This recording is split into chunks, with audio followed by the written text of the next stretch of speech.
Hello, dear listener. Gary here. Usually at this point, I say welcome to another episode of the Unlock Moment podcast.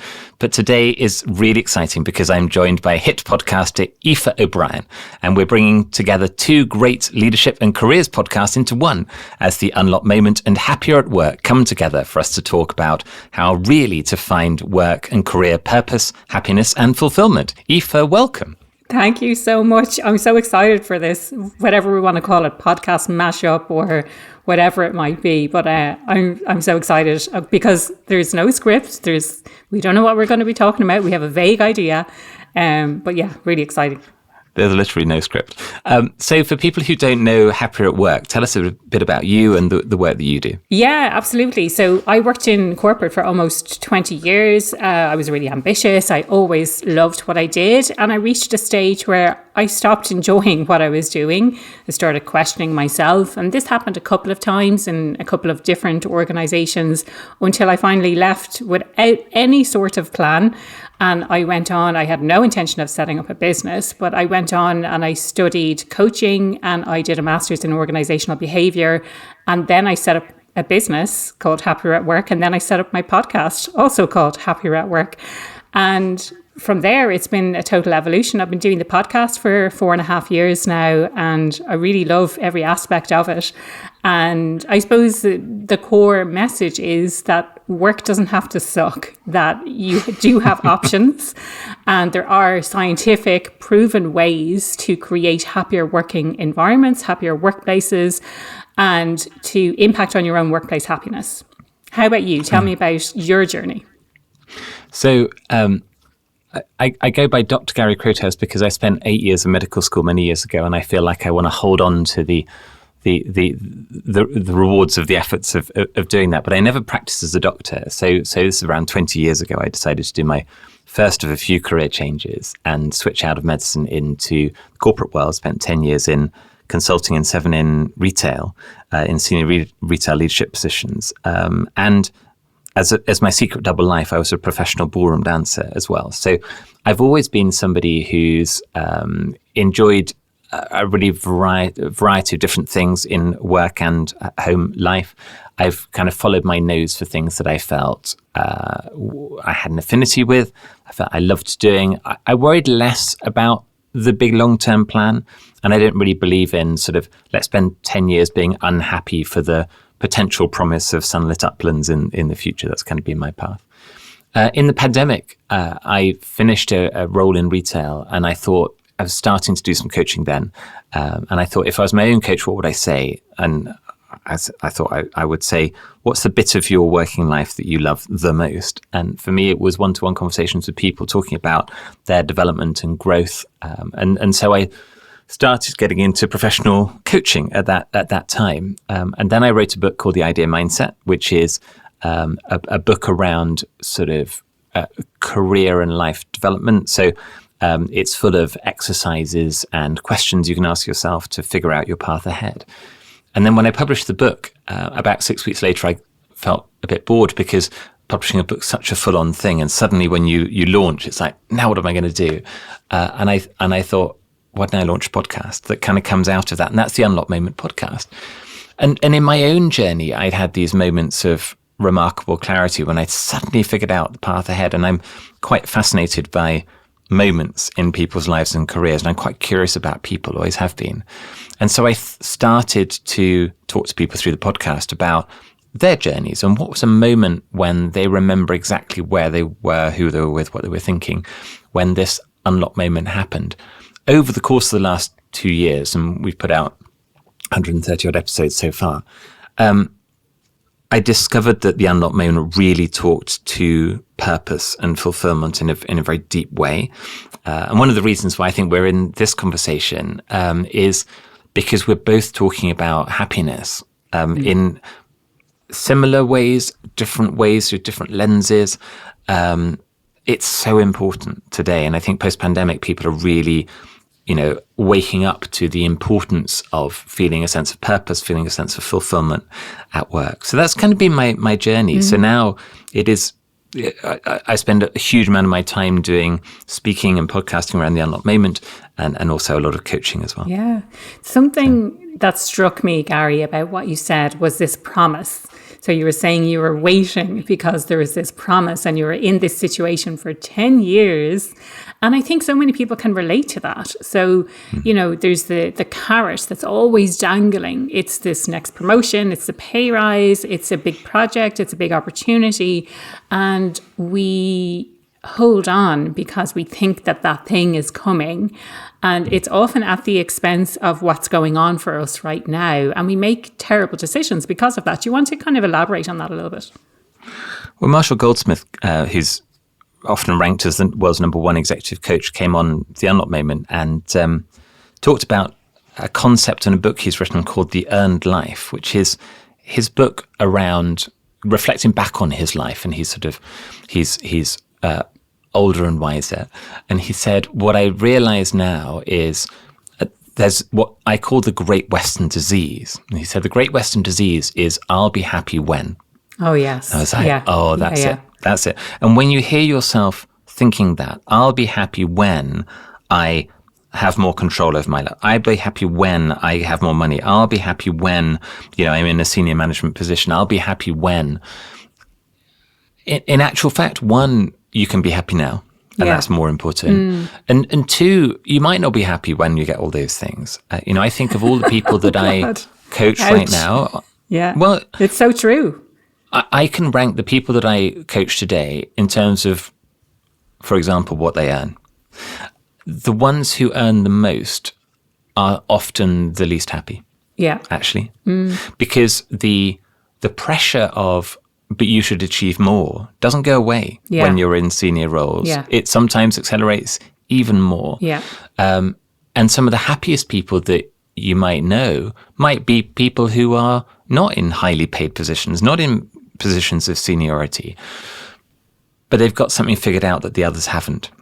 And I think that's what Marshall's saying. He's saying that happiness is not tied to all of those things that societally we feel like we're supposed to be aiming for. And I think that's been my own personal reflection as well. The most I've ever earned was not in what I do now. The most I've ever earned was working in senior roles in retail. I'm much, much happier now because for me, happiness is around control, around fulfillment, around surrounding myself with the kinds of people that energize me, that grow me. That's really important to me. It's not about power, control, money. Control is in sort of the control of seniority in a job. It's not about that. It is about, do I get up in the morning and I think I'm looking forward to what I'm going to do today? I woke up this morning and I went, we're going to have this conversation. That's really exciting. Yes. And I have no idea what we're going to talk about. Yeah. So I love that unscripted thing. I was talking about it on a recent episode on The Unlocked Moment. We were talking about the power of being unscripted. And there's something in that, but it's different for everybody. Yeah, absolutely. What for you is happier at work? What does that mean for you? Do you know what? Because we're coming up on 200 episodes, I have been reflecting and I'm thinking more about what other people are saying happiness at work means from all of the conversations that I've had. And it's not 200 conversations. It's a little bit shy of 200 conversations because I do solo episodes as well.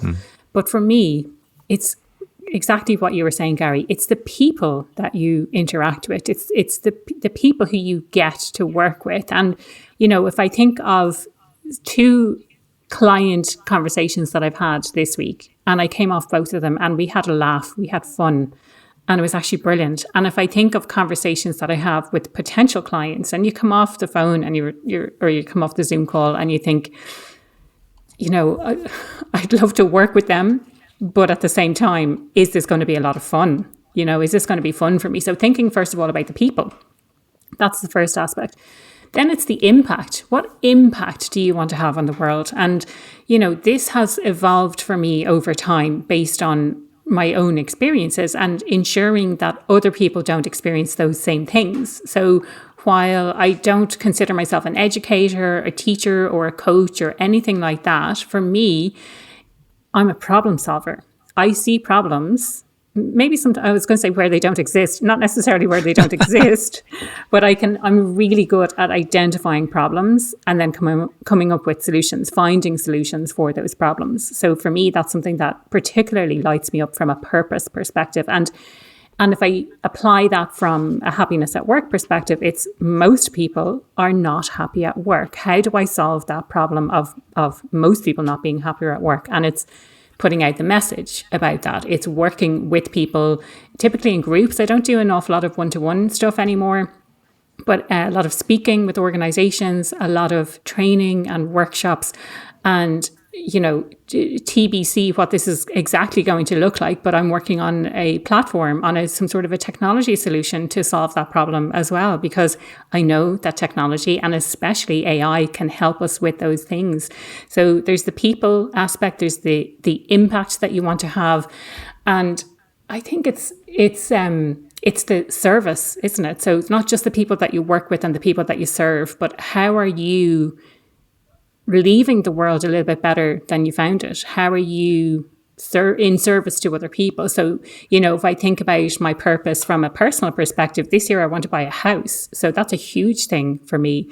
That's a big driver of my purpose for this year.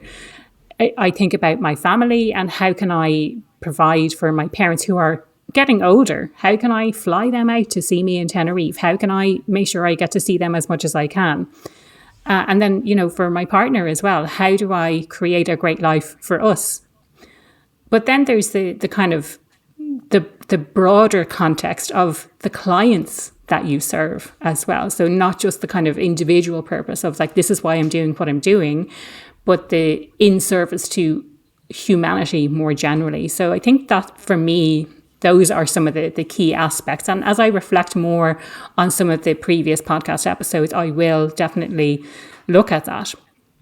Another, I think, really important thing that is sometimes overlooked is using our strengths at work. So I was in a role where I was really not happy at all because I wasn't thriving. I wasn't blooming. I'm someone who likes to do a really, really good job at anything that I'm doing.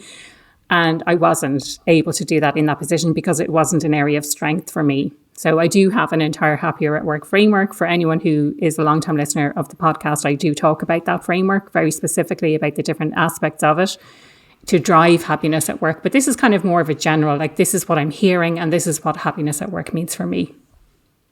You said a really interesting thing, which I think is quite reflective of how we all often think about work, which is you said, I'm helping people to avoid what I experienced. And I think people often look back at their career and they see and they notice the negatives more than the positives. Yeah. So if you say to somebody, tell me of a time when you really felt frustrated or you felt under pressure or you felt that you weren't being well managed, well, that's really easy to do. It's so easy. If you say, we could be here all day talking about that. Tell me of a time when you felt really at your best at work. People can do that, but it takes a bit more effort to do. Yeah. I remember working with one of my coaching clients a couple of years ago, and I said, we'd recently started working together, and I said, tell me of a time in the last 2 or 3 years when you really felt at your best at work. And he said, I'm not sure I could tell you of a time in the last decade that I felt at my best at work. Wow. And I went, oh, that's interesting. So I went, tell me of a time when you felt at your best at home. And he went, oh, that's easy, last week. Had all my friends round, we had a barbecue in the garden, that was easy. So my next question was, so what happens when you walk out the door to go to work that means that in 10 years you haven't found anything that feels like that at work? And he went, that's really interesting. Because when I think about it, when I think in response to that question, I somehow put on a work persona. I feel like I know how I'm supposed to be. Yeah. And I don't enjoy that. But that's work. And I was like, does it have to be? And it really opened up his thinking. And there's something about that.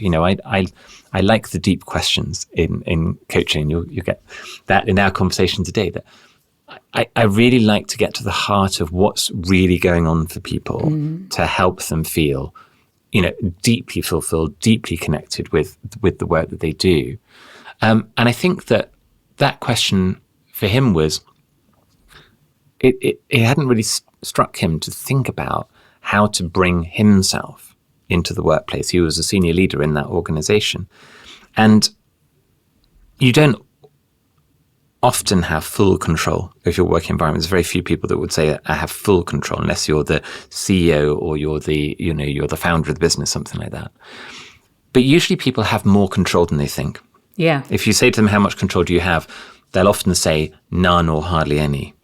And then as they start to explore that, they go, actually, maybe I have more than I thought. Yeah. But I've never asked for help. I've never asked for that thing that really matters for me. I've never found a way to enter into that conversation. And maybe I could. Maybe I could find a mentor. Maybe I could buddy up with somebody else at work so that we can help each other. Maybe I could, connect more outside of the Excel spreadsheet and PowerPoint to really connect with people more as some kind of friends at work. Yeah. Those kinds of things are important. Yeah. And I'm doing some work at the moment with a cohort of very junior people in a team. So people who are in sort of executive assistant types of roles.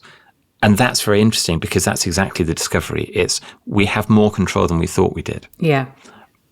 But it took somebody else helping us to see that for us to be able to feel empowered to take it on. Yeah, that's interesting, I think, in itself. And I'm really curious now about this person who for 10 years basically checked himself at the door on the way into to work. And I think it's so easy to say we shouldn't have to check ourselves at the door. But maybe I think between the two of us, if we have some examples to share around that, because I certainly remember I love to show up as myself at work. For anyone who knows me on a personal level, I'm a huge Simpsons nerd. I can turn any sort of situation into a memory of an episode of The Simpsons. I'm like, oh, that reminds me of this episode. And the same with film quotes and films, that kind of thing. That's who I am. And I do have a very strong recollection of showing up in that way in one particular place. And it was like everyone was sending around memes and it was really funny. And that was really great. Back in the day when they had those, the Walmart memes or something like that. And then doing similar in another organization. And it was just didn't really wash, or maybe one or two people got it, but not everyone. And it just wasn't that fun of a place to work. So I don't know if you have any examples to share around that of, it's easy to say you don't have to check yourself at the door, but actually sometimes in some organizations, maybe you do. I think it's a really interesting observation, a good observation. I think you do in some organizations. And then your question is this the organization for me? Exactly. If I feel like I'm not able and allowed to be the person I am. So, and I recognize the privilege in saying this, but, I've sometimes been a person who's said, it's more important to me to be able to be myself at work, even if that means that this is not a long-term career option for me in this role, in this organization. Now, lots and lots of people are not in a position to be able to be quite as bold and ruthless in saying that as I've sometimes been. But I talked recently in a conversation about a time when I was going to the next meeting, and in my head I was going, there's a thing that needs to be said in terms of talking about a real challenge that the business is facing into. It's real, so we should be talking about it, but it's very, very challenging for the organization that we could be talking about it, and a lot of the people in the room are not comfortable with that level of challenge. But my authentic self says, I would feel wrong not to raise it and talk about it. At the same time, going into that meeting, I also knew that if I did, it would probably limit my career trajectory in that role. Not because it was the wrong thing to say, but because I wasn't playing the politics of there are times to sit on your hands and just keep things ticking along. Yeah. My mindset, and this is a very personal thing, my mindset is, if it needs to be said, it needs to be said. Yeah. And so I went into the meeting, we had that conversation, and the role didn't last for a long time.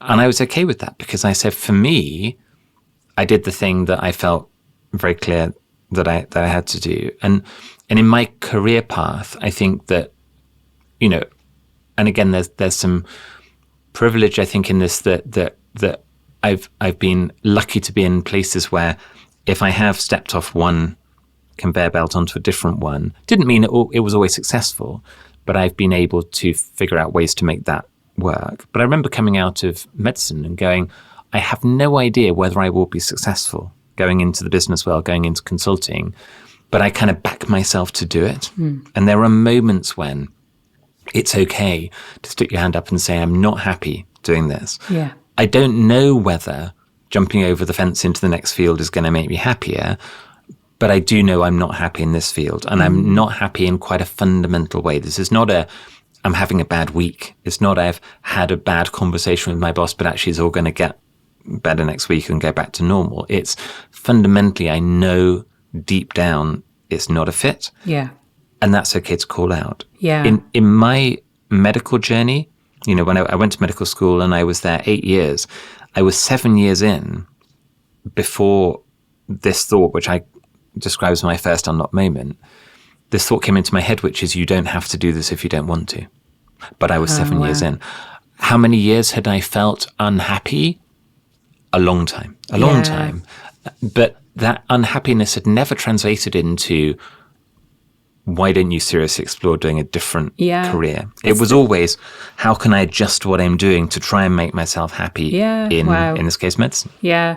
It's the sunk cost fallacy, isn't it? Converted into time. Yeah. So you think if you've put in so much time into one particular area that you need to keep investing your time, but you have to consider, if I had the same choice today, would I make the same decision?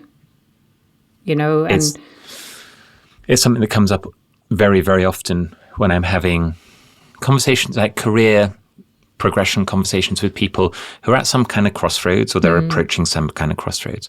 And wherever you are, whether you're in your 20s, 30s, 50s or 70s, you always feel like the time to make change finished about 5 years ago. And you always feel a little bit like, I'm past it now, it's too late. Yeah. I was talking to somebody recently and he said, I've invested so much. I've spent my whole career in this specialty. I've become successful, but I just don't know whether I love it. But, I've invested so much to get here. Yeah. And I said, can I ask you a really impolite question? How old are you? And he said, late 30s. And I laughed and I went, you've got so much time ahead. Exactly. You've done some great stuff in the first 15, 20 years of your career. And now you've got another 20 to 30 years ahead, whatever that looks like. Yeah. What do you want to do with that? Yeah. I switched careers from medicine to business in late 20s. I switched careers into retail for the first time in my late 30s. I became a coach and podcaster in my mid 40s. Yeah. And I've coached people in their 50s, 60s, 70s who've gone, well, what do I want to do the next chapter of my career? Exactly. And that's a really sort of freeing thought. There's a big thing here around freedom, actually. Happiness at work is about finding that freedom. And sometimes the freedom is to be able to package up that last chapter and say, I enjoyed doing it, or I enjoyed parts of doing it, or I've completed what I wanted to do with that, and that's okay. What would I like to do next? And in that, what would I like to bring across from what I've done before? Yeah. And what would I like to leave behind? Yeah. And it's as simple as that, actually. Yeah. When you came out of that sort of corporate environment, what did you bring with you and what did you leave behind? Really good question. I'd love to kind of pick up on a couple of things that you said and reflect back, because I've had those conversations, and then we'll get on to that question if it's okay. But in relation to this time thing, and I had a conversation a few years ago and someone said, well, I'm thinking of studying this thing, but I don't know if that's what I really want. And it's going to take me 2 years to do that. And I said, those 2 years are going to go by anyway. And at the end of those 2 years, if you've done it, it's either I know that this is what I want to do, or I know that this is not what I want to do. And at the end of those 2 years, if you haven't done it, you're still going to be wondering. You're still going to be wondering. And, you know, this idea of time, and it's never too late. Like, I hope to be doing stuff that I really enjoy until I retire, because I'm not waiting until I retire to be happy and to travel the world. I have traveled the world already, and I continue to travel the world. You know, I'm doing stuff now that makes me happy, things that I enjoy. I'm not deferring that. So I hope to continue doing that into my life and having that impact, whether I get paid for it and you can consider it a career, that's another question, but I hope to continue doing that sort of stuff. So when I left my corporate career, it was a scary time because I hadn't planned to set up in business. And for me, I've always had a love of learning. And in my most recent corporate role, I found I wasn't learning enough. And I went on, you know, there's these things called MOOCs, the massive open online courses. And so you can access these courses online. They're from Harvard. They're from like really prestigious universities. And I went on and I did one in Python, which is computer programming language. And I did one in statistics for fun, if you could imagine, because I didn't feel like I was learning enough in the role that I was doing. So that's something that I've always enjoyed, is learning new things, getting to grips with whether it's software, whether it's processes, just learning new ways of doing things. And so that's one thing I think that, you know, I actually just thinking about it, I was like, oh, well, I did my coaching and then I went on to do masters. But before any of that, I went and I did a bookkeeping course. So, you know, and strangely enough, this is, you know, you'll see this problem solving thing coming out. We had like some sort of a final exam or something. I think it was a 6-month program, but I finished it in just a number of weeks because I wasn't working, and you could do it all at your own pace. But come to the final exam, and there was actually an error in it. And I could see that there was an error because the books weren't balancing. And I said it to them. And I was like, how has no one identified this before? You know, I found it so strange. But the numbers were incorrect. The numbers that they had input were incorrect because they weren't all adding up. And I had to identify that to them and feed it back to them. Anyway, yeah, so I went on and I did a weekend career coaching certificate. And then I went on and I did a 6-7 month diploma in coaching, in executive and life coaching. And then while I was still doing that, I started my master's.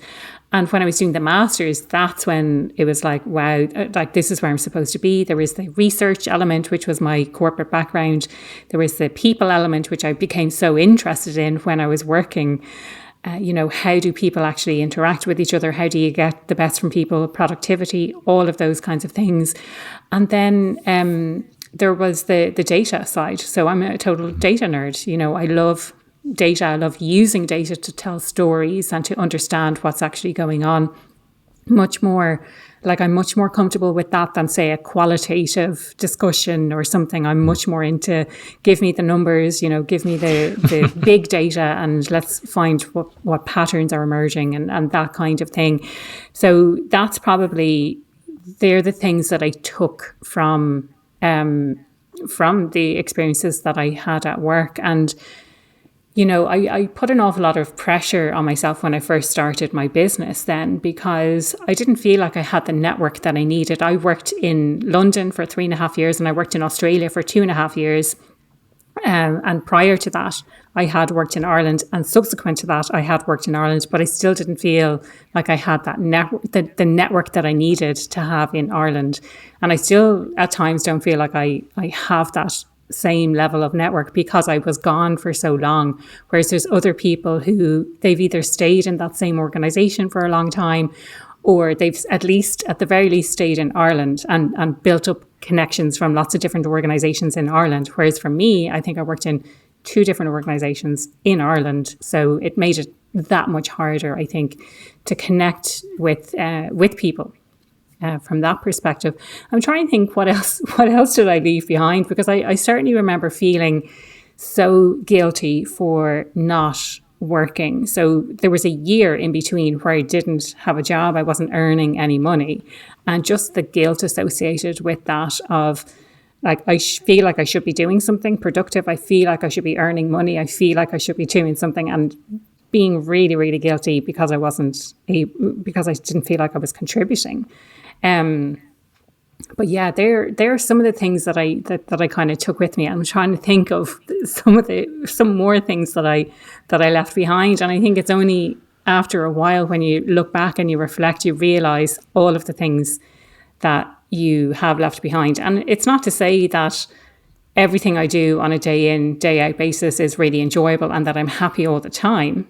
For me, it's a part of the process, isn't it? It's not like I'm going to be happy when this part is finished. This is all part of the same process leading to the same result. Some parts are much more enjoyable than others. And over time, I can outsource some of the parts that are less enjoyable, let's say, and then continue doing the stuff that really, really lights me up. And you can hear that thing again, which is I'll be happy when. And that's the voice in our heads. And the other voice that I hear is the guilty voice. I think lots of people listening are really going to tune in and resonate with that. There's a voice there saying something along the lines of, you shouldn't be doing this, or you should be doing something else. Why aren't you doing this? That's not the right thing to do. An interesting question, which is not always an answerable question, but quite an interesting one to explore, is when that voice popped up in your head, the one that made you feel guilty about what you weren't doing, whose voice was it? Oh, that's deep. We're really getting deep. I don't know. I don't remember. And I'm wondering, was it my own voice? Was it my own voice in my own head saying, and it was the guilt over free time, having free time, enjoying myself. And I have a very strong recollection of sitting in the back garden and reading my Kindle and thinking, I should be working right now. I should be doing something productive.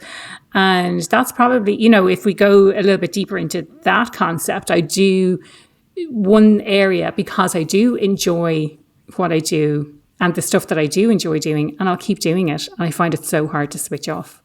So maybe that's kind of tied up with all of those things, that I should always be doing something that is productive, always be doing something that has an outcome or has a purpose, rather than just idle time where, like, I'm not earning money from this, or I'm not doing this for a particular reason. I'm just relaxing and not doing anything at all.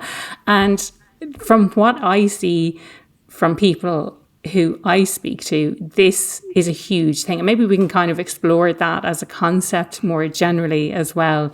The idea that work in the sense of the number of hours that you put in and what you're actually producing. So work, and the example I always think of is, and this was a friend of mine, it wasn't a client, and she said, I think I worked a couple of hours extra on Wednesday, so I think it's okay to knock off a couple of hours early on Friday. Makes sense. But that's a real exchange of time for money, as opposed to what are the outcomes we're trying to achieve here? Did I achieve those outcomes I set out to achieve on Wednesday? Did I achieve those outcomes that I set out to achieve on Friday?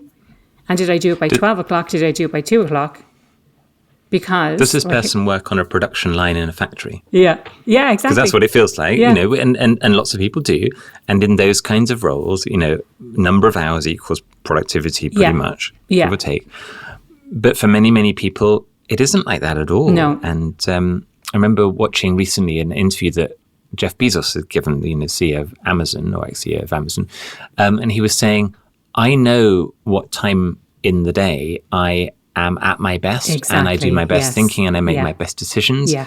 So I schedule the meetings on the big stuff to be at whatever it was, 11 o'clock in the morning, because that's the time when I'm at my best to be able to do the right thing in that context. So he's very intentional. And I was talking to somebody recently about, they were feeling quite overwhelmed in a bigger role, and they was like, I'm busier than ever before. It's more overwhelming than ever before. And I said, can you think of people who are in even bigger roles than yours and they manage better than you're managing right now?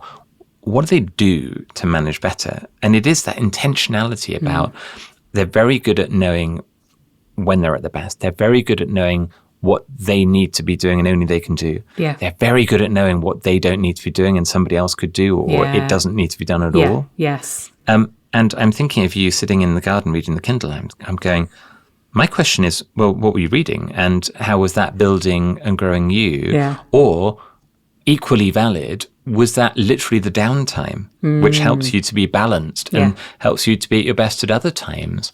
And this is something I'm not very good at. You know, my wife will tell you that you know, I need to get better at switching off. You know, because I'm so interested in so many things, I do end up going, it was all very interesting, but I also didn't sleep enough. And therefore, I'm not at as much as at my best as I'd like to be. Yeah. It's like this whole concept is so fascinating. I think it's so relatable as well, because I was going to say I don't know anyone who has it figured out, because it's a consistent thing that you have to do over time. I've always been so fascinated, even back to my corporate days, of, you know, I would devour articles from HBR normally on what's the best day of the week to do certain types of things and what's the best time of day. And that was the extent of my knowledge. And I think as time has gone on, I've learned a little bit more about those things. But really, fundamentally, it is, going back to your earlier point, Gary, it's knowing what stuff needs to be done, what stuff could potentially be delegated, or what stuff doesn't actually need to be done at all. You have that on your list. It's busy work and you haven't taken the time out. And I say this not as a preachy way. I say this as I need to learn this lesson as well. So you kind of say it you need to take that time to really identify what are the top things that I need to do and how can I show up at my best to do those. So at what time of day do those things need to happen? The other thing I want to illustrate is that, so like our work is never done. I think we feel like we're going to get to a stage where we're like, right, I've ticked everything on my to-do list today. But if you finish early, let's say, or if you get everything done, you have 3 things to do, you can always bring in 3 more things from tomorrow's work or from the future. And there's always going to be more stuff that you could be doing. And again, not from a preachy perspective, because I don't have this all figured out, but it's consistently doing that analysis of what really needs to be done here. How long is it going to do? But this is the hard one as well, which I struggle with. How long is it going to take? And when is the best time of day to actually do that for me? And again, speaking from a place of privilege, because I control my own time for the most part, and I can open my calendar when I work at my best when speaking with other people, for example.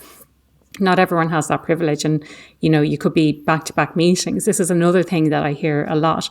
You're in back-to-back meetings, which basically the result of those meetings is more work, but then you're in another load of back-to-back meetings and you don't have time to do the work that needs to be done.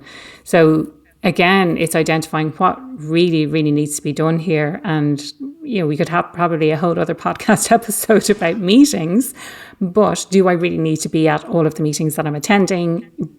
Going back to, again, to your earlier point, you have more control than you think you do. Are there things that you can decline? Are there things that you can send someone else to instead? So here's a provocative point of view. Being happy and what we do are 2 fundamentally different things. But we feel like one begets the other. And I don't think it does. Yes. So back to the I'll be happy when, I figured out how and when to do the things that I need to do. A different way of thinking about it is, are you going to choose to be happy or not in what you do? Because there's always going to be stuff. Deep. There's always going to be chores to do. It's so important. And, you know, and I acknowledge your point on privilege, but it is also very much a choice. You have chosen to set your life up the way you have. That is not a easy thing to do. It's probably a relatively higher risk thing to do compared with other ways you could set up your life. So you have chosen to do that. And maybe not everybody can choose to do that, but many people who would feel themselves unhappy in where they are at the moment, one of their options, not necessarily the best option, but one of their options is to do what you do, or to do what other people who've made other choices have done. And I think that one of the things that I've learned over the years is the sense of, you think that there's some solution that you haven't found yet, or you haven't made your way there, or somebody else has found and you're a bit jealous of what they've got. And if you only had that, you'd be happy too. It comes back to you can choose whether to be happy or not. Yeah. And it's in the moment now. Marshall Goldsmith said, the only place you can be happy is right here. Yeah. And the only people you can be happy with are the people you're in conversation with right now, i.e. me and you. The only time you can be happy is now. Yeah. That's the time. Yeah. And I was like, it's deep, but also so clear. Yeah. So clear. Yeah. So my challenge to people listening is, if you feel that you're not happy now, what would need to change now for you to feel that? And that might be a practical thing. It might be an emotional thing. It might be a letting go thing. I talk sometimes about an idea that I call a post-it note moment. And this comes from one of my own career stories. And I can't tell you where I was, but I can tell you the story. I was in a meeting with my boss at the time. And it was the kind of meeting when it wasn't going well. And I came out of the meeting room and I walked past my colleague's desk and I picked up a post-it note and I wrote, "I'm leaving." And I put the post-it note down and carried on walking along the room. And she came up to me and she said, "Oh, when are you going? Where are you going? Well, what's going on?" I said, "I don't know. I don't know when I'm going or where I'm going, but I know I'm leaving. And it might be now, it might be in 3 months' time, it might be in a year's time." When I reflected back on that, the freeing moment was, I know that this is not my long-term destination. So a thing I can let go of immediately is all of the worry and concern about playing the politics correctly to establish myself in the right dynamics such that I can progress my career here. I stayed in that role for another 6 months. And in that 6 months, I was the happiest I've been, because I came into work to do a good job, to do the job I was there to do in my job description, whatever, with the people around me. And I was very committed to fulfilling my values and purpose in showing up and doing my best. But all the stuff that was frustrating, I just went, well, I didn't mind about that, because at some point I'm not going to be here anymore, and that's okay. And I wrote about this idea of this post-it note moment, a moment when you know that this isn't your long-term plan, and you can let go of all those things that you hate, but you feel like you're holding on to doing. And I've spoken to people on the podcast. There's a guy came on very early on called Michael Lawrence, who's now a sort of coach and facilitator in the US. And I said, when was a memorable moment in your career? And he said, I remember leaving my job, quitting my job, walking out of my job. That was very fulfilling. And I said, when was your unlock moment, which is the moment when you knew a thing you didn't know before? He said 6 years before that. He said 6 years before I knew I was going to leave. I just didn't know when. I didn't know how. I didn't know where I was going to go. And I didn't have yet what I needed to be able to move on. But I knew. And so when I talk to people about the unlock moment, it's very different from when is the moment you remember, which is often, the moment you walked out the door, or the day you got married, or the day you had an argument with somebody, whatever. Sometimes that is also your unlock moment. But the unlock moment is often quite an inconsequential situation, looking out the window, walking the dog, doing the washing up, when suddenly something becomes remarkably clear to you that was previously completely fog. And when you find that moment, it gives you clarity. You suddenly let go of things. I let go of 7 years of the pressure of medical training and the pressure of, well, you've done all of this. It's your duty to be a doctor. Beauty, yes. And when you were talking about, voices and influences and guilt and all those kinds of things, it's just normal that different for different people, but our parents or our friends or our teachers or our first bosses influence us by making us feel there's a way you should work, there's a way you should study, if you've put this time in, then you should see it through. If you listen to the voices that are in the public domain, usually the successful people, that's who you get to hear from, the people that won the gold medal or became the CEO or, became wealthy. And they say, well, there's a moment when I almost quit and I didn't quit. And 1 month later, I won the gold medal. And therefore, you shouldn't quit either. Yeah. And I sit there going, well, there are moments in your life where you are down some dark, dank tunnel with a rusty teaspoon, digging away at the end of the tunnel, hoping that you're just, a few inches away from the pot of gold. And maybe you are. And the people you're going to hear from are going to say, I almost quit digging with my rusty teaspoon. And then 1 moment later, I hit the pot of gold. So keep digging. And I'm sitting there going, okay, you're in this field, in the tunnel, digging with your rusty teaspoon. What if the pot of gold's actually in the next field? And you're not even digging there. You haven't thought about going and digging there because you're obsessively keeping on this tunnel. There is no shame in sometimes saying, I've decided that I've dug in this tunnel for long enough. And it's okay, even if there's a pot of gold at the end of this, it's okay to say, I choose not to keep digging for it. And I choose to place my bets elsewhere. And because I choose that, I'm comfortable if it doesn't work out, that's on me. At some point you left your corporate career and you're now doing what you're doing now, and it's becoming really successful, but it might not have done. And if it didn't, it's on you because you made those choices to figure out what you do next. And that's where you find freedom. Yes. For me. That's where you find freedom when you say, I've chosen this path. I know I'm a realist. I've talked to other people who've gone down that path who've been successful. I've talked to some people where it hasn't worked out. I've talked in the past about a moment on my journey, which, I left the corporate world for the last time in a corporate role in 2020. So getting on for 4 years ago. And anyone who's tried to build a coaching practice will resonate with the idea that it's really hard and takes a really long time, even when you think, you've got reasons why, you think you're going to get ahead of that curve. Generally, you don't. And I remember a time when I had one pair of shoes with holes in the bottom and another pair of shoes with broken laces and not the money to either buy new laces or new shoes.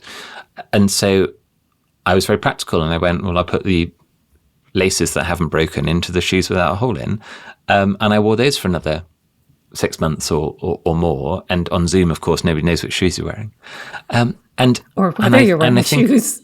Right, or if I'm wearing shoes at all. And I remember that story because actually for me, it was a crystallization of commitment to the path I'd chosen. I say, if I would like to buy a new pair of shoes, then I could try and go back into the market and go back into a corporate role. I choose not to today. Yeah. I could choose to do that next week if I'm ready. If I choose not to, then I also choose to put those laces in those shoes because that's my balance right now. And I think it comes back to ownership and accountability and control and freedom to say, I'm comfortable with the choices that I made. It doesn't mean it's all going great, but I still choose to be here every day. And again, for some people and some people who are listening, they'll go, I don't have full control, and neither do I. I don't have full control. But what do you have full control over? What do you have a degree of control over? Where could you get more control than you currently have?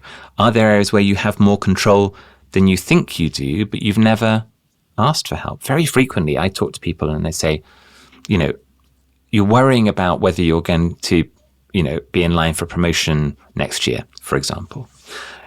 Do you really know what the people who are going to make that decision are looking to see from you at the moment they make that decision in a year's time? No, I don't know that well enough. And how could you find out? Well, I could go and ask them. I could go and talk to them. And why don't you? I've never really thought about doing that. And suddenly they go and have that conversation, and the person might say to them, actually, you're doing fine. Well, that gives them control because they stop worrying about all the things they're doing wrong. Or they'll say, I think there's 2 areas for you to focus on over the next 6 to 12 months. Well, that gives them more control because now they've got a clear plan. And let's check in again in 6 months' time, see how you're getting on. Well, that gives them more control because they feel like they're on a path and people are supporting them and helping them to get there. And I don't know even whether it's usually, but very often when you ask for help from good people who care about you and your progression and development, they will help you. Yeah. And they will help you find control. Sometimes I talk about the dance world where we were professional dancers. My wife and I met to dance together around about 20 years ago now, just under 20 years ago. And we started out sort of, taking lessons on a weekend and going to the odd church hall and town hall in the UK to do little Sunday circuit competitions. And then it progressed over the years. We started traveling internationally and competing internationally. And then we started training in Italy in a high performance group of competitive ballroom dancers. And I remember traveling to places like the Czech Republic or Albania or Bulgaria to compete in amateur and then professional ballroom dancing competitions. And, we didn't have a lot of money in those times. We didn't have sponsorship for dancing, so we had to take the money that we were earning and put it into our travel and our lessons and our, like the competition outfits and all that kind of stuff. And then we would feel a little bit sorry for ourselves that we didn't get to go on holidays like other people and didn't have, weren't living in a bigger flat or whatever it was because we were spending that money on our dancing. That's our choice. And then, and a lot of the people around us in the UK were going, oh, you're very privileged being able to go and travel abroad to these competitions and pay for flights and hotels and whatever. And we went, we're quite lucky because the jobs that we do pay enough for us to be able to do that. And then I remember going to a competition in Prague, and we arrived in Prague, and our friends Jan Willem and Kendra from the Netherlands were there competing, and they were like the number 2 amateur or professional couple in the Netherlands, and we'd just flown in on EasyJet or Ryanair or something, and we just went, which flight did you arrive on to get here for the competition? They said, we can't afford flights. So we drove overnight from Amsterdam to Prague, which is about a 10-hour drive, something like that, to do the competition today. And we went, this was on the Saturday, and we went, but tomorrow you can get up late and drive back so that you're ready for work on Monday. And they went, no, we're driving overnight tonight to Paris from Prague, which is another 10, 12 hours, to do the Paris Championship tomorrow. And then on Sunday night, we're driving back to Amsterdam from Paris. And we went, and what is your situation in terms of finance and funding? They said, we don't have sponsorship either. And he was a welder and she was a student. And suddenly we went, it isn't about having the money as much as it is about having the desire to find a way to make it happen. Yeah. And we still looked at our situation. We were more privileged than many others because we were in consulting or in corporate kind of roles. But then we looked differently at the couples in the UK and we said, well, there are other people with a lot less than you. Yeah. And they are making this happen in their own way. They might not get on a flight. They might not even drive on their own. In Italy, they would hire a minibus and like 15 of them would drive across Europe in some rickety minibus that we would never get in.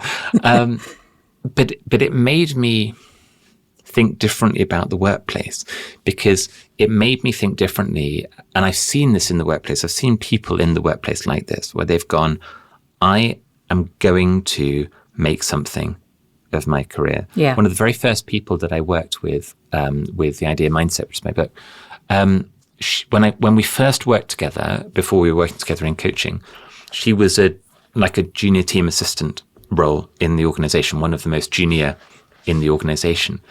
And over the course of the next 10 years, she progressed into a manager role in a different organization, got into recruitment, and then migrated into a head of role. And there are other people who were at the same level with the same capability level as her, that 10 years before, who are still in those roles. And going, my lot is terrible, I don't have control, I don't have choice, I can't move forward. And I'm going, well, it is difficult. Absolutely, it's difficult. And here's a person that has gone, I know it's difficult and I'm going to make it happen. Yeah. Such a difference. Like there's so much that's opening up for me now when you talk about this unlock moment. The post-it moment, I'm not entirely sure about, but certainly, I'm reflecting on my career thinking this is almost the opposite of an unlock moment. When I went to London, my secret intention that I didn't make known, obviously, when I was interviewing for jobs was I would stay here for a year. I'll earn sterling, which is always really valuable. And then I'll go to Australia and I'm going to work there because it's something I always wanted to do. I wanted to travel and I wanted to go and live and work in Australia.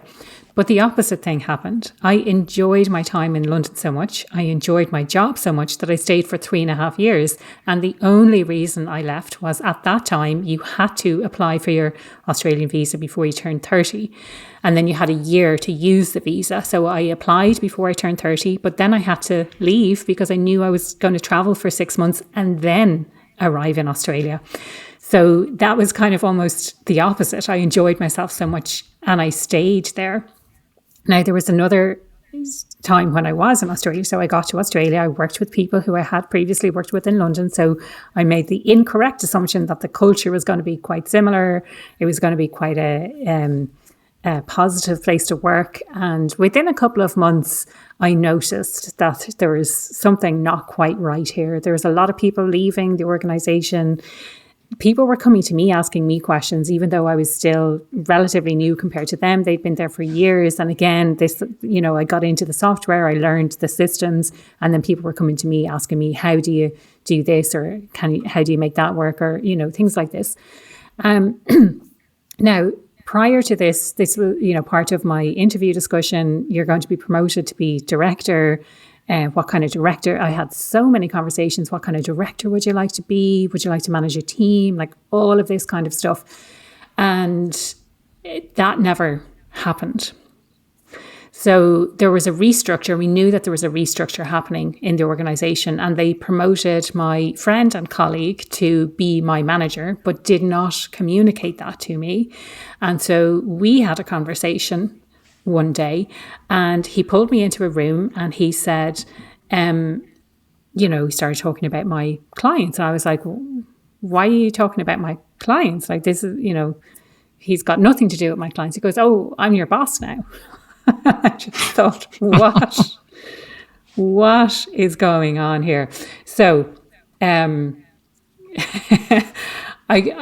trying to pinpoint the exact unlock moment, but, everything was kind of building up to this. I made his life hell. He made my life hell. He was micromanaging me within an inch of my life. Excuse me.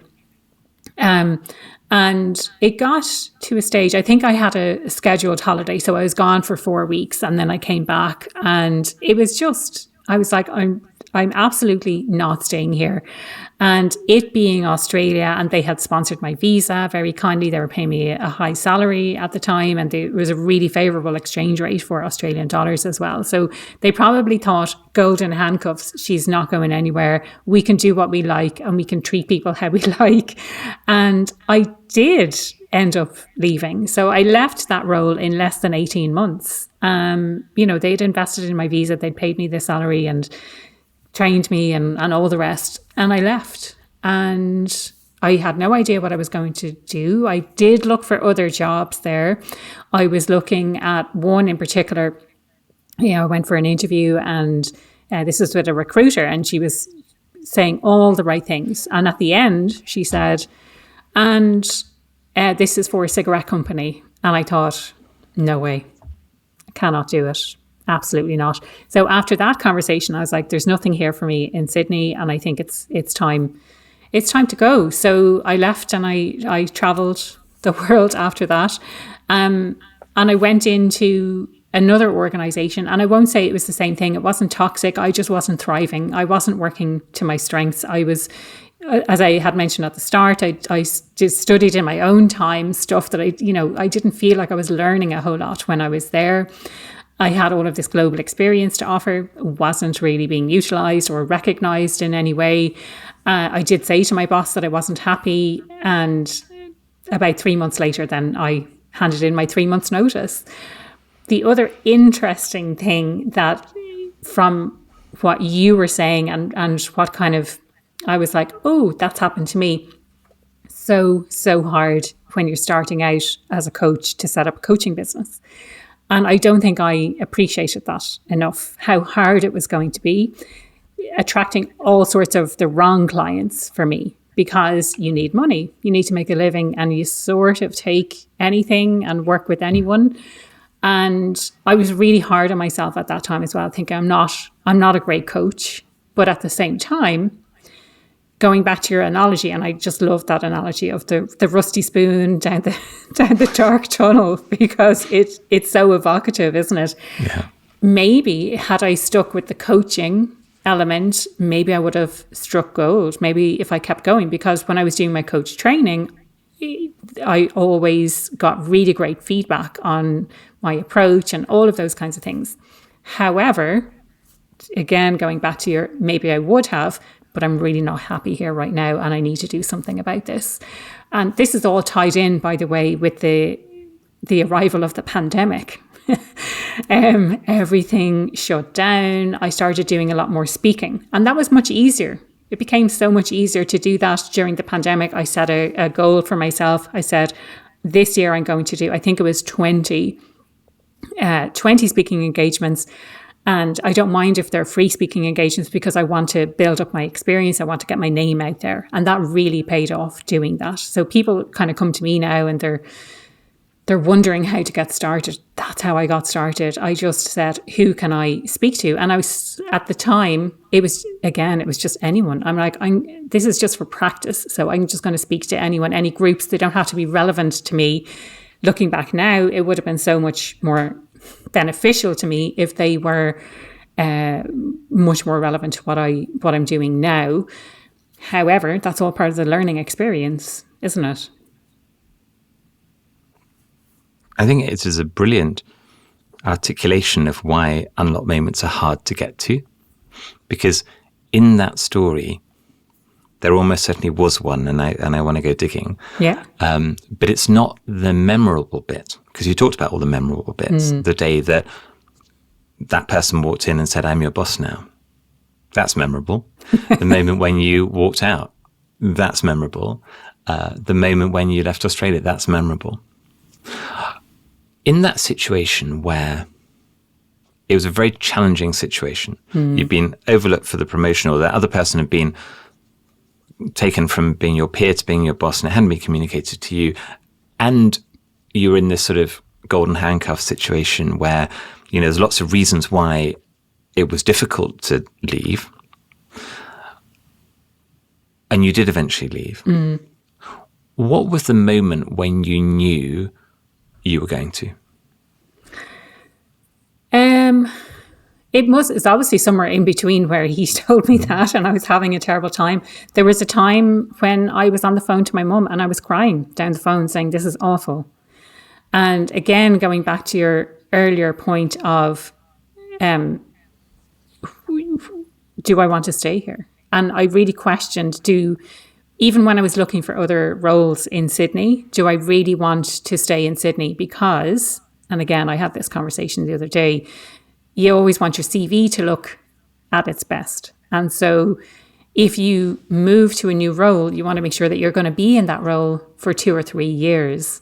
And I thought, do I want to stay in Sydney for another 2 or 3 years? If I'm being brutally honest, my overall experience of Sydney wasn't brilliant. I found it a little bit soulless. I don't know, is that because of my experience at work? And that's not to say anything bad about the people I worked with. For me, I made some really great friendships there. It was more at that kind of senior leadership level, let's say. But I called into question, do I want to really stay in Sydney? And do I want to stay, therefore, in Australia? Or do I call it a day here and say, now's the time? And I had a particularly challenging, let's say, meeting with my boss and his boss. So obviously I stood up for myself, being who I am. I went back to the senior leader who had made all of these promises, and I said, what's going on here? Because this is our conversation. And I even had it in writing from my contract saying we would expect that you to be promoted within 6 months. And he said, oh, well, really, he is just your supervisor. If you want to get mentoring, if you want to get to the next level, you speak to his boss, which then, like, for me, sorry, that he's just completely backtracked on everything. He's just exposed himself for who he is. And so that was another aspect of it. But anyway, so that was prior to this. And then I wanted to set up a meeting directly with my boss's boss to talk like this, can we have a chat about what's going on? He brought my direct boss without telling me in advance. And we were in some really sketchy meeting room. And when you look back on things and you think, there's something really weird going on here. It was a two-way mirror room because it was a market research agency, and some of that market research in the past had been focus groups and things. So it was one of those rooms where people could sit on the other side of a mirror and watch what's going on. Like, why would we have a meeting in that room? No reason. And I'm not saying explicitly that that's what happened, but that's what it felt like to me when I look back and I go, why would we have a meeting in that really weird boardroom sized room that has a double mirror thing there? Really weird. And so the next day on my way, the day after that meeting, on my way in on the train into work, I wrote out my resignation letter. I printed it and I handed it in that very morning. And the first thing my boss did was run down to HR and hand in my letter. There was no, why are you leaving? There was no, can we do anything to change your mind? There was none of that. It was just like, let's make sure that HR see this first thing and we know that she's on her way out. Wow. What a story. What did you know about yourself in that time that you didn't know before? In that moment, I think that I stand up for myself. There was no way that I was putting up with that type of behaviour. I knew that I was behaving really poorly as well. Like, I was giving as good as I was getting. He was micromanaging me, but I was being downright rude to him as well. I did not like that situation at all. But I did, I asked the questions, like, these are the promises that were made. What's going on here? And here's what I'm discovering is really the power of the unlocked moment. When you really think about that moment, being on the phone to your mum, being in that meeting room with the two-way mirror, and how they're making you feel and how you're feeling inside. The questions you're asking, but even more importantly, what you know about yourself. What is the link between those stories that come up when you think about this unlocked moment and why you do what you do today? I mean, that is abundantly clear to me. It's right. Going back to what we talked about at the very start. I do what I do because I don't want anyone else to experience what I experienced. So if I think about it from when I experienced those things, I called into question, how could I have made this decision in my career? How could I walked into this situation. How did I end up here? And I blamed myself, completely blamed myself. It knocked my confidence. And again, I had this conversation with someone yesterday, and my confidence was shot for about 10 years. And I didn't realize that it went on so long until I came out the other side and I was able to look back and go, wow, that really lasted a long time. And it's only in the last number of years that I'm starting to feel like I can shine again and I can promote myself and I can talk about how bloody brilliant I am because I am. So, and I don't mean that in an arrogant way, but I get to recognize now all of the brilliant things that I'm really capable of doing, where for a long time I did not do that. And so that's kind of one aspect of it. The other aspect is, from an organizational perspective, I started to question things like, what should HR have done? What should the leadership team have done in that situation? How could they have made the best out of this situation? What should they have done? And so that planted the seed at that stage. I didn't know what it was going to become. I just had those questions. And as I said, my confidence was shot. I travelled for a year. I ended up back in Dublin. I took another role and I stayed there for 4.5 years. And not exactly the same thing happened, but similar enough, where I wasn't in an environment where I was really thriving. I had so much to offer, so much to give, and I wasn't afforded that opportunity. I didn't feel like I had that opportunity. It was a small office. Maybe there would have been potential. And this is what I spoke to my boss about when we had that conversation prior to me resigning, was an opportunity in a global role, but still remain in Dublin. Like there were opportunities if I wanted them, but did I really want to stay there? And I think that was the question. It was, when it was great, it was really great. But when it was crap, it was really crap. So do I really want to stay in this situation? And that then led me to, well, when it was really crap, I was researching all of these things. How can I do an MBA? I was looking at doing an MBA. I was looking at doing a master's in organizational behavior.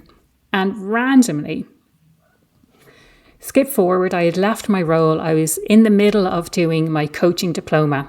And I had an epiphany one weekend. I was like, wait a minute, when I was thinking of leaving my role, there was a master's I was looking into, and at the time, I didn't want to do it because they ran it every 2 years, and I would have had to wait 1.5 years before I could start. So I didn't even think to apply. I was like, no, that's too far. I want something now. I want something immediate.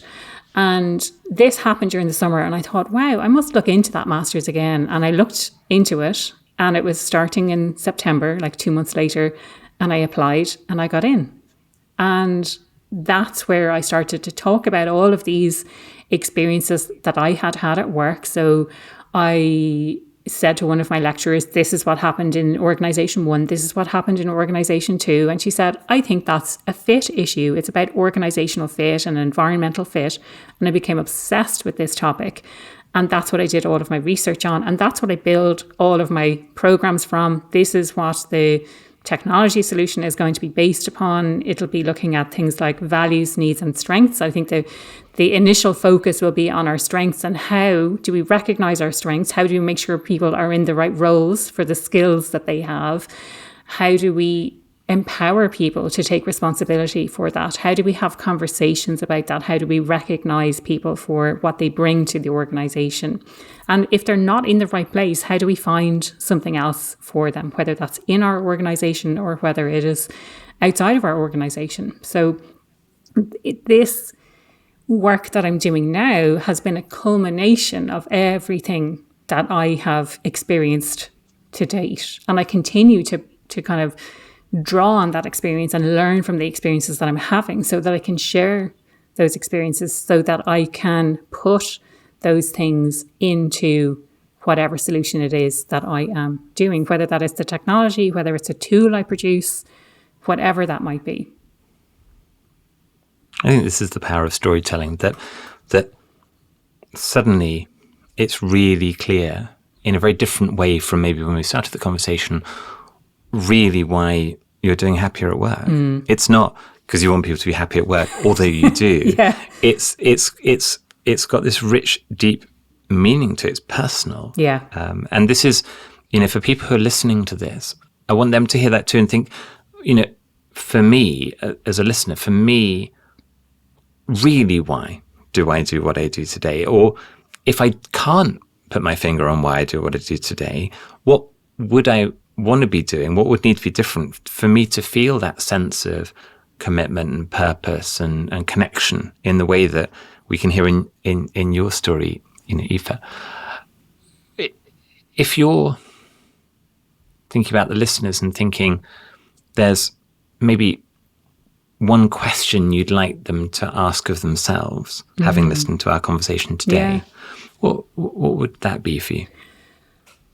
I think based on our conversation, it's probably a two-pronged question, actually. Is, am I happy doing what I'm doing now in the moment, and not I'll be happy when I get promoted, I'll be happy when I earn more money, I'll be happy when I lose weight, I'll be happy when I feel healthier, I'll be happy when insert whatever excuse you're using currently to not be happy now, and then building on that and kind of reflecting exactly what you said moments ago, Gary, is what do I need to do to be happy right now in this moment? And for me, the two questions I ask of people to get in touch with their own unlock moment. The first is, if we were to understand the person you are today, where would we need to start in your story to be able to understand you today?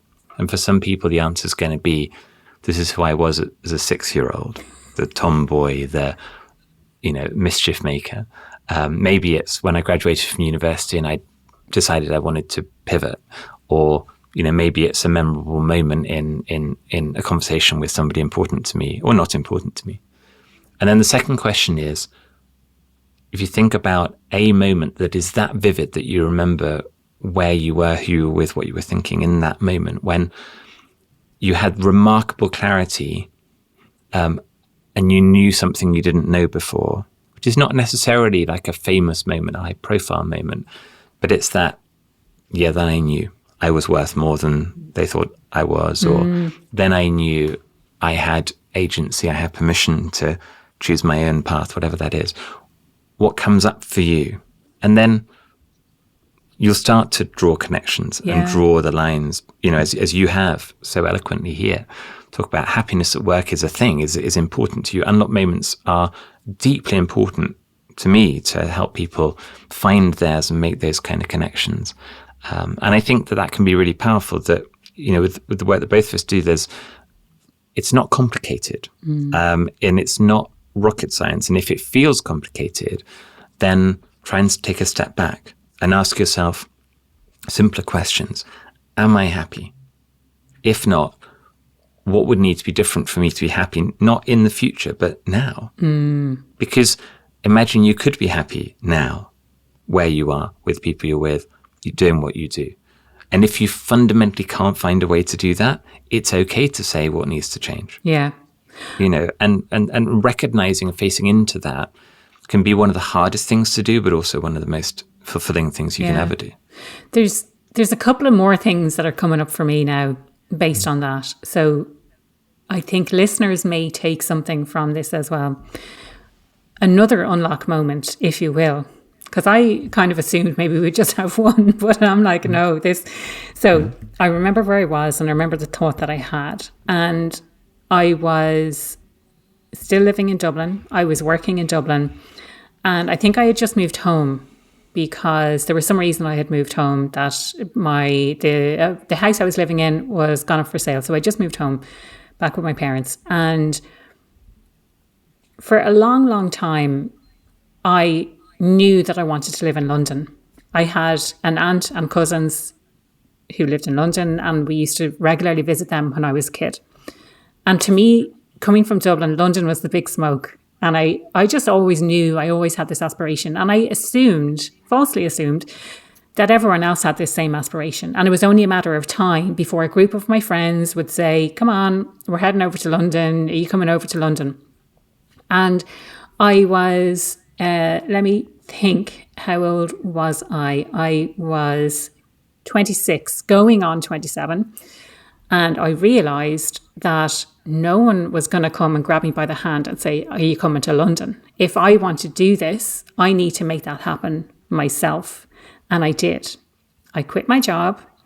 I booked a flight, and my aunt's poor partner, when I arrived with all of my suitcases, he was like, oh, how long are you staying for? I was like, I don't know.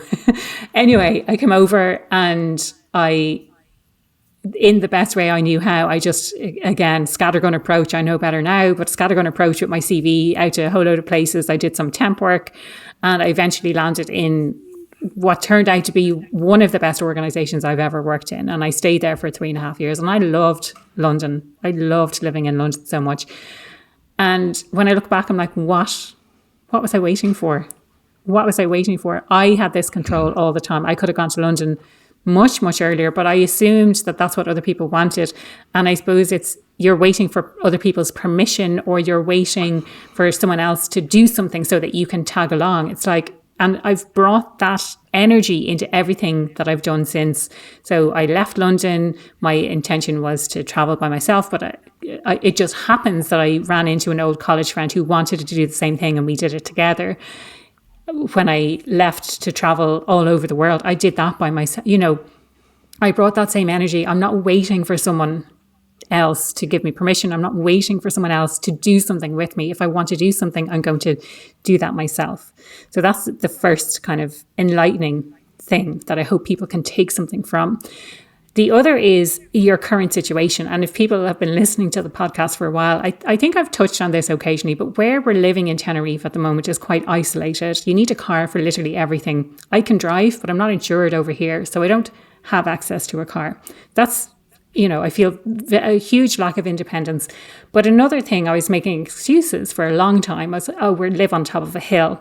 I can't possibly go out for my walk every day, because we're on a hill, and, well, it's a bit awkward, and it's a country, and, it's a country road, and all of these excuses. And then I had a conversation with someone probably about 6 weeks ago when I was back in Ireland, and I recalled her saying that she had spent time in Lanzarote and lived on top of a hill, basically, and she had to go out to buy water on a day-to-day basis by walking up and down this hill. And I just thought, I had forgotten about this conversation. If she can do that, I certainly can too. So instead of making up all of these excuses of why I can't do something, I'm like, how do I bring this into my day-to-day? And how do I make this some me time? So I put in my earphones, I listen to podcasts, and I literally walk up and down, up and down, up and down that hill that we live on top of.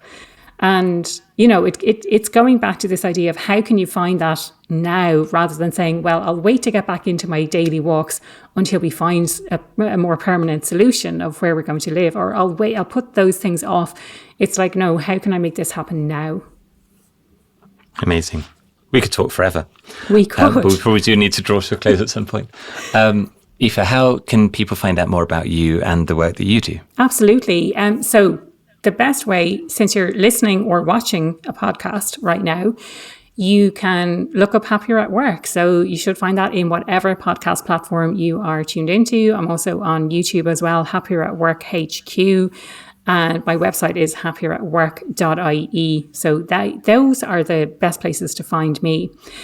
The question I ask everyone who comes on the Happier at Work podcast, Gary, is, what does being happier at work mean to you? And this could probably be a whole other podcast episode, but maybe drawing from some of the insights from our conversation today. It's a great question. For me, and we've talked a lot about this idea, it's letting go of the materiality, letting go of the happiness that's to do with success. It's to do with role, it's to do with power, it's to do with money. I think about happiness at work is, do I get up in the morning on average and go, I'm looking forward to what I'm going to do today, who it's with, what it's for. And at the end of the day, I'm sitting in bed or sitting in study, editing a podcast, one or the other. And I go, have I had a good day today? And it's kind of as simple as that. There's a really powerful question going back to Marshall Goldsmith. Marshall phrases a question that is really useful. And it is not, did I achieve my goals today? It's, did I do my best to achieve my goals today? And I found that incredibly helpful because there are so many people who go, I worked really hard. I absolutely did my best. I didn't achieve it today. Yeah. And often that's because it's not entirely in your control. Yeah. And so being able to say, did I do my best today to achieve my goals? Yeah. That is an amazing lens on true happiness. I love that. I feel now I'm in a place that I didn't design, I didn't aim for, I didn't know was there until I was probably in my mid-40s. I didn't go on a podcast until 2021. It's the first time I ever went on a podcast. I didn't start recording this podcast until a couple of years ago. And I just love it. I just love being in these conversations. And it has opened up a global network of people that I'm now friends with, who I never would have met. If it hadn't been for doing what I'm doing now. And so the thing I know is I couldn't have designed it at the age of 21, 22, looking at my career ahead, because I didn't know this existed as a thing. Neither, if I tried to do it at that time, would it have been successful. Would I have been in a place to do it well? So I'm a great believer in time is important, as in you have to wait. The best things take time. And when it's the right time, I think you can try and trust more that things will come together in the way you want. I would almost certainly say, I'm happier now in what I do than at any time in my career. I think the only other times when I think back and I think other times when I felt this fulfilled was actually in dancing, when I was training, when I was competing, not all the time, but moments. And those moments felt like inflow, just in the right place, just with the right people, doing something that was really important to us at that time. Were we super successful? We were quite successful, but not super successful. Did it make us money? No, not at all. There's no money in dancing, but we loved it. Podcasting is the same. There's no money in podcasting. Those of us who are obsessed about podcasting know that all too well, but we love it. We just love what we're doing. And I found this conversation with you just incredibly fulfilling because, we're like-minded on this stuff. And I think that, and I hope listeners pick up, that yes, it's about the ideas and about tips and tricks and habit forming and those kinds of things. But more fundamentally than that, it's about trust your judgment that you'll know when you're happy. You'll also know when you're not. And facing into that, there's moments when I've asked you questions in this conversation where you can hear they're quite hard questions. And that's intentional, so apologies for that. But people have got to face into what those hard questions are for them to really get to the answers for what's going to make them happy. And I think that it's important to know that you don't have to tell your answers to another person. You don't have to write them down. You don't have to say them out loud. You don't have to get a therapist or a coach or a mentor or a buddy. You can just think about it for yourself. And those moments, there's a phrase that I talk about a lot in the Unlocked Moment, which probably will be a chapter heading in the book that I'm writing called The Unlocked Moment, that is very nascent at the moment. But it's an idea called alone with others. And alone with others, I've heard many, many times when people talk about their unlocked moments, they are surrounded by people who love them, care for them, support them, are advisors, are helpers. And also in that moment, the only person who can make the decision to do the thing that's going to change your life is you. The first time I heard that story was in a conversation with Oa Hackett, who was diagnosed with breast cancer at the age of 28 and went on after her successful treatment for breast cancer to found an amazing charity called Little Lifts, which makes boxes of the important things that people need when they're going through chemotherapy and radiotherapy for breast cancer and other cancer treatment. And I said, what was your unlocked moment? And she said, sitting in my first chemotherapy planning meeting with the oncologist ahead of me, my mum to one side, my husband to the other side, and I felt so alone. And I said, and what did you know in that moment you didn't know before? And she said, I knew I was strong enough to get through this myself. Wow. And that's the thing that when listeners are thinking big fundamental questions, am I happy? It's only you. It's only you that gets to know the answer to that question. Yeah. It's the only you that gets to make the choices to change if you want to change. And my takeaway to people listening to this conversation is think about that for you. And feel that you do have agency, you do have control. Other people might not agree with you. Other people might have a different opinion. They might say, keep digging this tunnel with that rusty teaspoon. You might go, I'm going to choose to climb out, go into the next field and go digging. Yeah. And maybe there's no pot of gold there at all either. But you can still choose. The other thing I was going to say that's coming from what you're saying now is that you don't have to have it all figured out. It's just that next step. No. That's all you need to do is that next step. And again, something that I'd love to share based on what you said about, did I try my best to achieve my goals today? And yesterday I had a long list of things to do, as I usually do most days. And I didn't get everything done. But at the end of the day, I felt like I had achieved loads because there was something that was sitting there for a while and I knew it was taking up a lot of headspace and it was going to take a little bit of time, but not a huge amount of time. And I did it and I got it done. And so I definitely noticed that yesterday and I was very conscious of the fact that I feel like I've achieved a lot today because I got that one thing done. If you're listening to us on the Happier at Work podcast and you'd like to find out more about the Unlocked Moment, you can find the Unlocked Moment on all the major podcast platforms and on theunlockedmoment.com and on YouTube under my name, Dr. Gary Crotaz, and newly on TikTok, that's very exciting, also under Dr. Gary Crotaz. I'm putting some little clips out there too.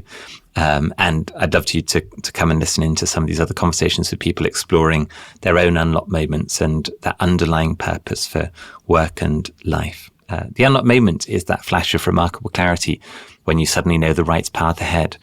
For speaker and world-leading podcaster Aoife O'Brien, it was the day she was overlooked for promotion that sparked her decision to prioritize becoming happier at work and then to help other people to become happy too. And the rest is history. Find the Happier at Work podcast and the Unlocked Moment podcast on Spotify, Apple, and all major podcast platforms. Aoife, it's been such a pleasure to bring together the Happier at Work and the Unlocked Moment podcast today to all of our over 100,000 listeners in over 100 countries around the world.